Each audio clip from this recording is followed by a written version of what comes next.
Welcome to the Limitless Landscapers podcast. I'm Paula, and today I'm here with Kate, who is one of our wonderful TLC members who has quite a journey to tell.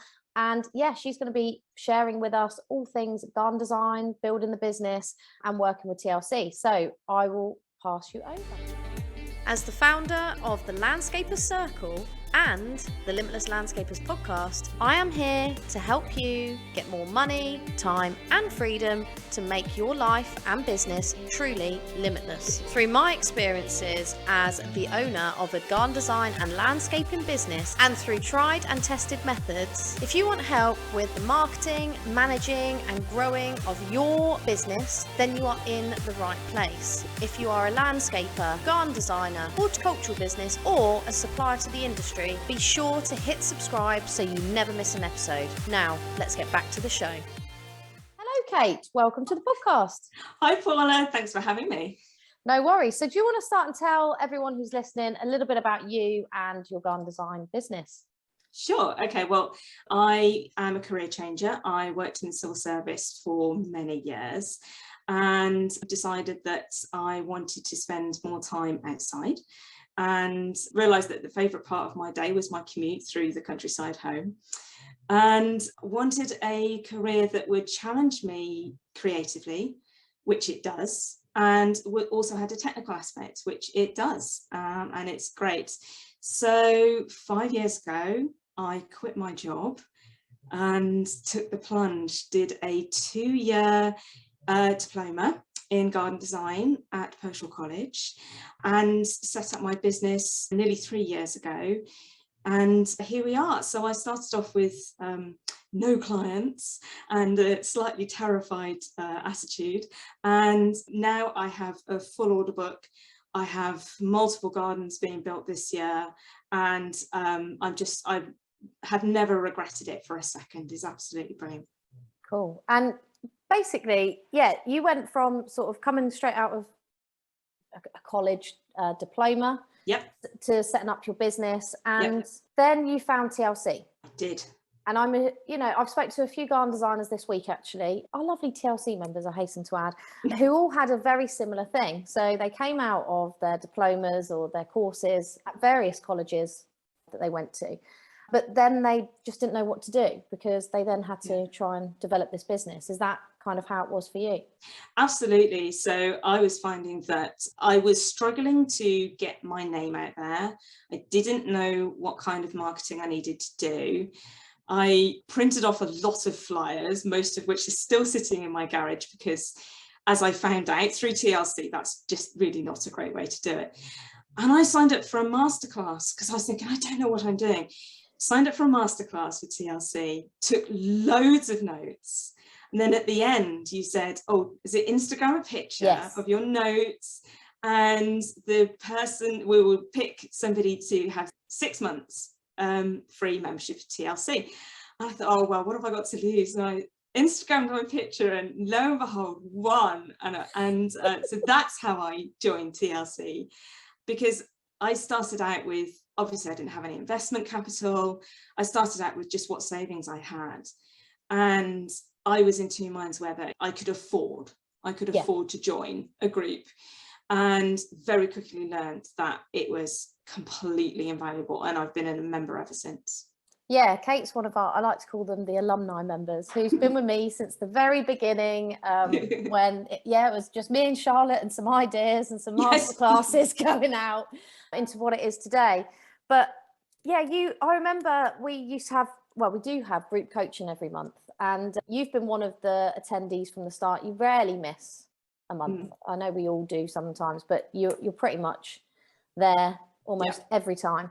And would you say that's kind of helped? Because I remember one of our calls where it was just me, you, Charlotte, and another fellow member, and basically it was like a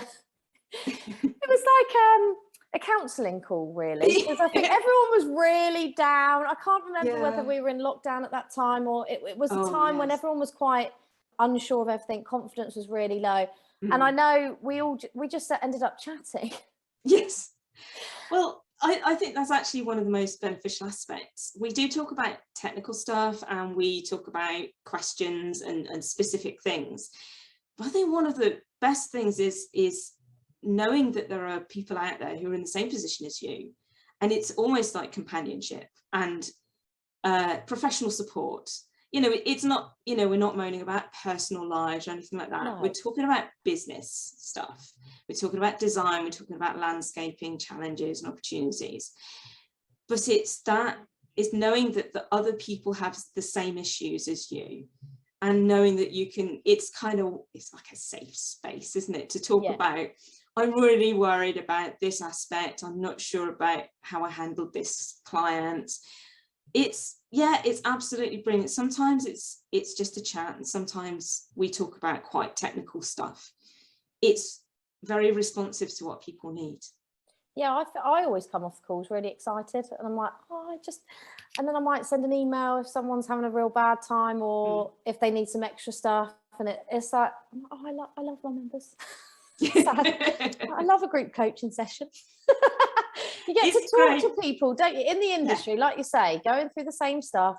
I mean, I often come up with questions in my landscaping and design business. I'm like, how do you guys handle this? Like, have you had this? And I think it's a great space to just bounce ideas, bounce questions, and like you say, know that you're not on your own. Yeah, absolutely. And it's very lonely profession sometimes. Design, not so much landscaping, because you tend to be out on site with the team, but design can be very lonely sometimes, and you're just in your little garden office or spare bedroom, or if you're lucky you're in a design studio, but generally people are on their own, and it can be quite isolating, and you start to doubt yourself. And the TLC coaching sessions are great opportunities to say, am I you know, overreacting, or, you know, and what do you guys think about this? So it's a great sounding board. Yeah, it's been great. But what I need to ask, so what do you think has been the major thing that's taken you from having no clients and feeling quite unconfident to, I remember last coaching call, was you on 15 that you had a full? Yeah, it's about that. So I just tossed it up this morning. I've got 3 gardens being built at the moment, another 6 due to be built later in the year. That's what every garden designer wants. It's to be actually built. Yeah, I mean, it's absolutely brilliant. And so what has taken me from no clients to where I am at the moment? And I'm not okay, so I think number one, it's having the confidence to know that I'm doing the right things. And that's one of the things that TLC gave me, was knowing that actually just keep the faith, the clients will come, make sure, and this was another thing that TLC helped me focus on, was make sure that you've got a really strong individual offering. Your service is unique in some way. And I started off wanting to offer a wildlife friendly service. And that's my USP, if you like. That's my unique selling point. People come to me because they want wildlife friendly designs. And so I was getting all sorts of quite bad advice from people saying, oh, speak to housing developers and see if you can get involved with business to business selling, and approach hospitals and care homes and schools and this type of thing. That's where you ought to be putting your efforts. And actually, you and Charlotte was saying, no, you need to follow your gut feeling, your initial, why did you get into it in the first place? So I think that was a major thing, was giving me the confidence to pursue what I wanted to do in the first place, which was making beautiful gardens for people and having them enjoy them. And I think that comes across. So all of my website content, all of the emails that I sent out to local landscapers, which was another TLC idea and paid off really well, to all of my blog posts and social media posts, all pointed towards this one thing, and it's paid off really well. So I would say that is the major thing, is knowing who I am and what kind of service I want to offer, and having the confidence to pursue that. Yeah. And anything else, did you use it? Because I know people will be going, yeah, but what did you do, Kate? What did you actually do to get those 15 clients? Because there's going to be loads of people in your starting position. Yeah, sure. So Yeah. I did quite a lot of market research before I started, and I decided that I was going to focus on two different sorts of clients. The first client is the maybe the retiring couple who want to downsize, maybe want a low maintenance garden, but they still want a beautiful garden, so they recognize the importance of design. And the other sort of client is the professionals with perhaps a young family who want a garden that they can entertain and relax in, and so they understand the importance of good design. So then I found out where those people are and how they find services, and they find services by Googling them. So I knew then that I needed to make sure that my website was absolutely top quality. It had everything that those people were trying to find out. It has all of the information that they might want, and it appeals to them in the right sort of way. So, everything I do is pointed towards that. I have a great website. 90% of my inquiries, I always ask them, how did you find me? And they always say, I Googled garden designer near me, and you came up in the first page, and we liked your website, and so we called you. Love that. And that's all going back to the whole avatar thing. And I know I've probably spoken about this. I know I've spoken to you, Kate. Well, I did my avatar for you. But avatars is a massive thing, and all it is, avatars is an unusual word for your perfect ideal client that you're trying to attract all the time. So that's essentially right. Kate has worked on her ideal client, knows the two clients, the two ideal type of clients you want, and then you have focused all your marketing efforts to speak to them directly. Yeah, which is essentially the idea. Instead of scattergun approach to marketing, you need to focus and obviously bring in your niche, which is the wildlife side of things, which I find brilliant. I love massive wildlife fan here. So, so you've done all of that. I mean, did you run any ads? Was it sort of like a silver bullet that was like, wow, I've run this ad, loads of clients have come in? I have to say no, I've never paid for an advert, and it's shown that actually my clients don't find me through adverts. They find me because they need a service. Yeah. And they Google for that service. There are clients, there are avatars where they spend a lot of time on social media. They would spend a lot of time on Facebook. So adverts targeted towards them would work. But they are not the clients that I'm going for. So I'm really glad, actually, because I did ask in one of the coaching sessions, I feel like I ought to be spending time or money, putting out adverts. And we discussed this, and you said, no, if your clients are Googling, then you need to focus your efforts there. So, I mean, one thing I was very grateful for is that you didn't immediately just try and push a lot of sort of paid services. You focused on what's right for, your clients rather than, maximizing the services you can sell. So it was really good. No, the thing is, we're in an industry where personally, I don't think we find the right clients on Facebook.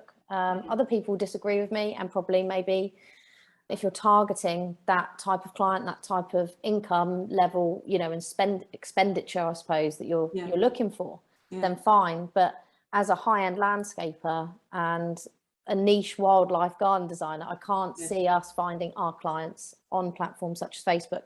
I always say sort of social media strategy wise is brand awareness, making sure you're consistently posting stuff that's going to talk to your ideal client. So it always comes back to ideal client. But absolutely. Kate, I need you to share with them the really good success that you had when you were contacting landscapers, because it was from a coaching call that we were discussing this actually with, I believe, Helen, because we were all talking about this at one point, weren't we, of how to find landscapers in your area to work with, especially as a new garden designer, and get your gardens built. Because what we were, and I know you found it at the beginning, was you could design, but there was no building of your gardens happening, which can also be quite, demoralizing, I suppose. It was, and I do remember a session where I basically said, I've made a terrible mistake. I'm doing all these designs and I can't get any of them built, and fortunately that passed. But so I think one of your ideas was to send out a virtual cuppa. Yes. And so I bought a load of individually wrapped Biscoff biscuits. Other biscuits are available. This is not a promotional page for this. And a tea bag, and wrote a letter basically saying, you know, I'm a garden designer. Here's my website. Here's my social media links. Go and have a look at my work. I'm looking for landscapers to work with. And it wasn't just, I have a garden I want to build. It was, I would like to build a relationship going forward. Yeah. And that's the key thing. And, you know, here's a virtual cuppa. Let's have a chat at some point. And then I followed up with phone calls, and at least one of them said, oh, you're the biscuit lady. Yes. which was quite gratifying and quite fun, and actually just started me off. And then after that, approaching landscapers became easier and easier. And then they started to recommend me to their clients to get designs done. And yeah, it was an absolutely brilliant start to give me the confidence to go and approach people. Yeah, I think that was the main thing, wasn't it? It was the confidence. It was, am I writing the right letter? How am I going to get seen? Yeah. And also, is this the right approach? Yeah. And then it was, Kate, you got to phone them up. Really? Oh, I hate phone calls. I just, cold calling people is just, could never work in a call center. I'm desperately awkward on the phone. And yeah, so you giving me a bit of a prod to do that was, yeah, probably necessary. I didn't like it at the time, but it was probably necessary. Hated me. I'm cancelling the membership here. I don't like this advice. No, it's all about taking a step out your comfort zone and doing something that you probably wouldn't do if you were left to your own devices. You'd have been like, nah, I'm not doing that. Yeah, absolutely. Yeah, I mean, left to my own devices, I'd probably hide in the office and never go and speak to anybody. Just drawing designs on SketchUp. Be a recluse, just sketching out your designs all day. Sounds great to me. No, this is cool. So what's the future for Kate Charles Garden Design?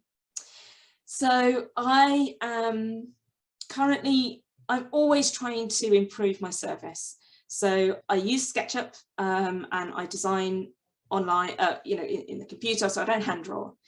And I am currently working on improving videos. I produce little walkthrough videos for people, and I'm looking at improving those and the illustrations that I produce, working on doing planting designs in SketchUp, which is so much faster and it allows me to keep everything in the same program, which is faster.